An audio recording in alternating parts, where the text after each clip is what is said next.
আপনাদেরকে যদি একটু কাছ থেকে পদ্মা সেতুটা দেখানোর চেষ্টা করি, যেটা দেখতে খুবই চমৎকার এবং অনেক সুন্দর।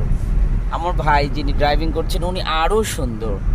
অথচ পদ্মা সেতুটা তো আপনাদেরকে দেখাতেই হয়, কারণ দক্ষিণবঙ্গের 21টি জেলা এই পদ্মা সেতুর সংযোগ লাইন করেছে এবং খুব অল্প সময়ের মধ্যে ঢাকায় যাওয়া আসার জন্যে দক্ষিণবঙ্গের মানুষের একটি স্বপ্ন পূরণ হয়েছে। আপনারা দেখতে থাকুন। আমরা ধীরে ধীরে খুব ধীরে ধীরে আমরা পদ্মা সেতুকে ক্রস করছি এবং চমৎকার দৃশ্য উপভোগ করছি। মজার ব্যাপার হলো এখানে একটি লাইন আসছে আর একটা লাইন যাচ্ছে। যারা যাচ্ছে তো যাচ্ছেই, তারা কিন্তু আসছে না। আর অন্য লাইন দিয়ে তারা কিন্তু আসছে তো আসছে, তারা কিন্তু যাচ্ছে না। এভাবেই করে দিনের পরে দিন, রাতের পরে রাত 24 ঘন্টা কিন্তু মানুষ চলাচল করছে। আপনারা দেখতে পাচ্ছেন কি চমৎকার দৃশ্যগুলা, যেটা আসলে দেখার মতোই। হ্যাঁ, এখানে একটা স্মৃতি আপনাদেরকে আমি বলে রাখি, না বলে পারছি না।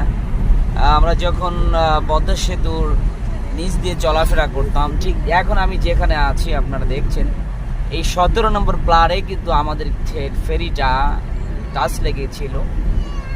আলহামদুলিল্লাহ আমাদের কারোই কোনো ক্ষতি হয়নি, ইল্লা মাশাআল্লাহ। যে সেই স্বপ্নের পদ্মা সেতুর উপর দিয়ে আমরা যাচ্ছি, আমাদেরকে এনা ক্রস করলো, পাশাপাশি আর একটা গাড়িও আমাদেরকে ক্রস করছে।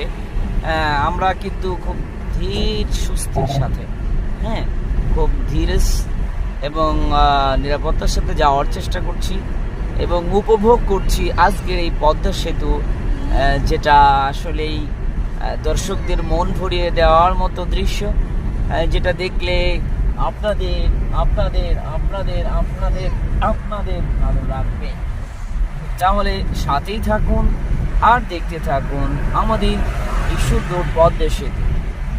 কি ঠিক আছে?